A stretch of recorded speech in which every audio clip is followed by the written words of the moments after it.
बचपन से ही माँ हमको जीवन जीना भी सिखाती है। हर समय कभी कितना भी कठिनाई हो, कोई परेशानी हो, सबके पहले माँ के पास। ये हमारे लिए भारतीय ज्ञान परंपरा में आपके जो खासतौर से जो रिसर्चर्स हैं, जो पीएचडी कर रहे हैं, पोस्ट डॉक कर रहे हैं, मास्टर्स कर रहे हैं, यहाँ पर उसको रिसर्च करना है। आप किसी विषय को लेंगे, आप उस विषय पे उसको कहिए कि देखो अभी तो नॉलेज बहुत सारा है। आप अल्टीमेटली जहाँ से जो कोट करते हो क्या है, संभव जब हम अपने आप को जब हम भूलने लगे तो दूसरे लोग हमको समझने लगे, और बहुत सारा हमारा नॉलेज जो है हमको ही परोसा जाता है, हमारी चीज को परोसा जाता है, दूसरी भाषा में आता है।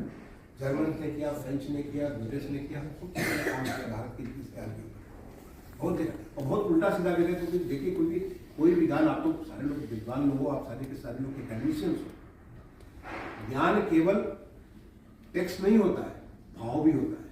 और भाव कौन सा होता है? वो भाव संस्कृति से आती है, संस्कार से आता है। भाव आपका उस चेतना से आता है जो हमारे अंदर वो भाव है। तो हम अगर गीता को पढ़ करके जो सुनने को अंग्रेज नहीं समझते, क्योंकि वो उस जिंदगी को नहीं जिया है जो कि भगवान कृष्ण को जो है जब जो अर्जुन को ज्ञान दे रहे थे, तो उस ज्ञान के वाले उसको उसकी वो चेतना नहीं है। तो हमारे लोग इससे उनको अंडरस्टैंडिंग, उन्होंने बहुत सारा उल्टा सीधा उन्होंने ट्रांसलेशन कर दिया। उसी को लेके लोग बहुत सारी पब्लिक डोमेन में बहुत सारे कंफ्यूजन हमारे साथ में भारत में होता है, क्योंकि उनको समझ नहीं है। बहुत सारी कहानियों पे लोग क्वेश्चन करते हैं, उनको समझ नहीं है। ये संस्कृति का हमारे संस्कार का इसको भी समझ नहीं। तो हमारे पास समझो, इसलिए अगर हमारे लोग अगर जब अंदर गहराई में घुसेंगे तो नहीं समझ जाएंगे। तो उनको कहिए कि आप कोई विषय पे आप काम करो, किसी विषय पे काम करो। आई चैलेंज यू, कोई विषय आप ले लीजिए, उस विषय पे हमारा बहुत सारा ज्ञान छुपा हुआ है। और ऐसी चीजें हो सकती हैं जो कि चाहे आप सोचो कि सुश्रुत ने जिस प्रकार का काम किया है, चरक ने जिस प्रकार का काम किया है।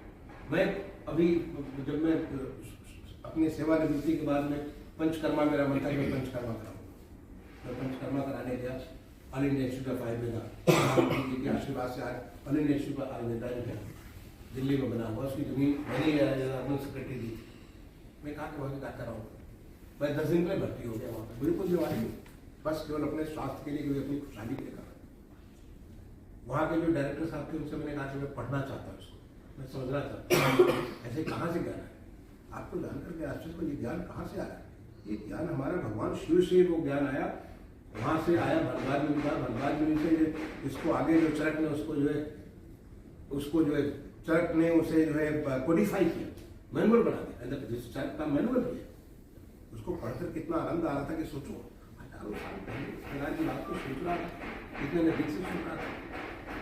तो ज्ञान का कोई कमी नहीं है। किसी भी फील्ड में आप उठा लो, सिविल इंजीनियरिंग उठा लो, मैकेनिकल इंजीनियरिंग उठा लो, इलेक्ट्रिकल इंजीनियरिंग उठा लो, कंप्यूटर साइंस के उठा लो, आपको ज्ञान बहुत कुछ पढ़ा। आपको ढूंढना है जो रिसर्च आप करते हैं, आप इसको भी ला करके। मैं ये नहीं कह रहा हूँ कि आप वेस्टर्न नॉलेज को छोड़ दो, नहीं, पढ़ो, तो बहुत जरूरी है, क्योंकि आज के कंटेक्चुअल मेहनत तो बहुत जरूरी है। लेकिन उसमें अगर इस नॉलेज को लाओगे तो हो सकता है कुछ और नया रास्ता, क्योंकि ज्ञान तो है, ज्ञान से ज्ञान बढ़ता है, आपका जो अनुसंधान बढ़ता है। अगर आप इस नई चीज को सोचेंगे, अनुसंधान बढ़ता है, आपकी सोच बढ़ती है, खोज बढ़ती है। तो ये हमारा मानना है कि इसको अगर आप करते हो, अपने पीएचडी स्कॉलर्स को, पोस्ट डॉक को, आपके एमटेक को, उनको विश्वास डालो कि जाके देखो, उसमें से कुछ निकालो। थोड़ी मेहनत करनी पड़ेगी, और जब आप इसका डिजिटल सिस्टम अगर मेहनत कम करनी पड़ेगी, उसमें सब सारी चीजें आप हॉरिजॉन्टली नहीं बल्कि हॉरिजॉन्टली, वर्टिकली, क्रिटिकली हर तरह से आप देख सकते हैं, आपके फैकल्टी में इसको विश्वास होना पड़ेगा। आप फैकल्टी को कहिए, आप अगर कोई पेपर पब्लिश करते हैं वहां पे कुछ नहीं, आप देखते हो हमारे प्रधानमंत्री जी जो भाषण देते हैं उसमें कुछ न कुछ वो जरूर इसकी चीज को लाते हो, बहुत कंटेक्चुअल होता है। और जब हम भारतीय ज्ञान परंपरा की बात करते हैं, केवल हमारी ये हिंदी संस्कृति में, भारतीय ज्ञान परंपरा तमिल में भी है, तेलुगु में भी है, मलयालम में भी है, कन्नड़ में, हर भाषाओं में। लेकिन हम अभी तक वहां पहुंच नहीं सकते। बट समय आ रहा, आर्टिफिशियल इंटेलिजेंस जिस प्रकार से आज भाषा में जिस तरह से चीजें हो रही है, बहुत सारी टेक्स्ट हमको जो डिजिटली उपलब्ध हो जाएगा, उसमें भी बहुत सारा ज्ञान छुपा हुआ है। इसलिए आप जो काम आज शुरू कर रहे हो, एक बहुत बड़ी शुरुआत कर रहे हो। ये समझ लो कि माउंट एवरेस्ट पे चढ़ने वाली शुरुआत आप करो। माउंट एवरेस्ट है वो, बाकी जो देख रहे हो वो छोटे छोटे हिलॉक्स है, मतलब वो ये यहाँ भीड़ है, वो वहाँ भीड़ है, वो वहाँ भीड़ है, बहुत सारे हिलॉक्स को देखकर खुश जाते हुए पहाड़ पर पड़ गए। लेकिन असली माउंट एवरेस्ट तो हमारी वो ज्ञान परंपरा है जिसने हजारों साल तक इस देश को 10,000 साल पहले निकले गए थे हमारे वैदिक युग में, और हजारों साल लोग इसको देख करके उसे प्रेरणा लेते हैं। और हमारी ये जनरेशन प्रेरणा लेगी तो मुझे लगता है विकसित भारत का जो रास्ता है यहाँ से मिलेगा, विश्व गुरु बनने का रास्ता यहाँ से मिलेगा। और आपने उसकी शुरुआत की, आप तो है ही भारतीय, आपका नाम है इंडियन इंस्टीट्यूट ऑफ टेक्नोलॉजी, भारतीय प्रौद्योगिकी संस्थान, तो भारतीय है, तो भारतीय को भारत से वो आप जो ताकत आप ले,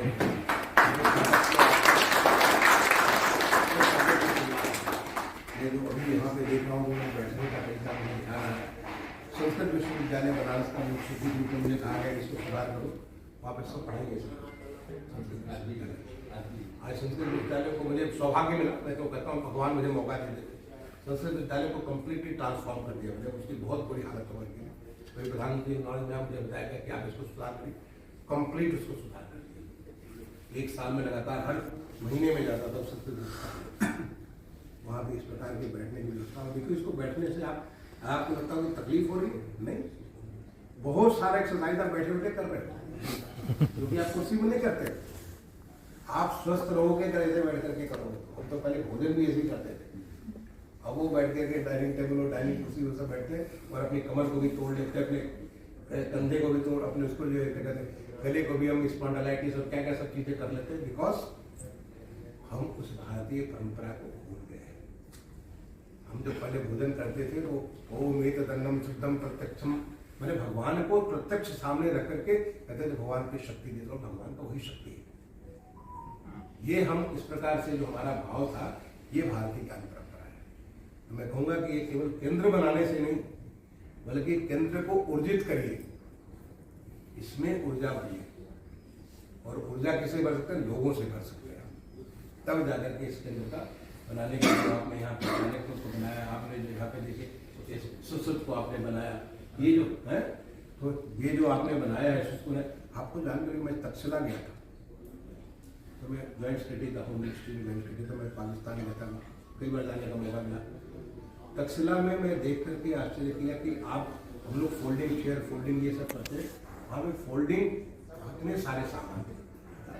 तक्षशिला तो था हमारा डीसी में था, आज से 3,000 साल हो गए, हम लोग जो 2002 से बात करें वो 500, 400, 500 चालक के दाम बोलते थे, सुश्रुत दान, इतनी सारी चीज़ों को देख करके मुझे आश्चर्य होता था।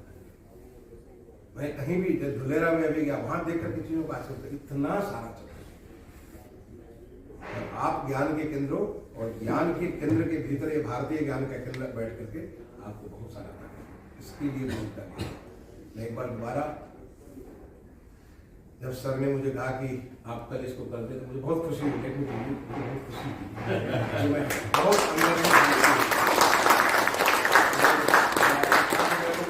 मुझे अंदर से मैं बहुत भारतीय हूँ, बहुत मैं अंदर से सोचता हूँ कि हम वशिष्ठ के डीएनए वाले हैं।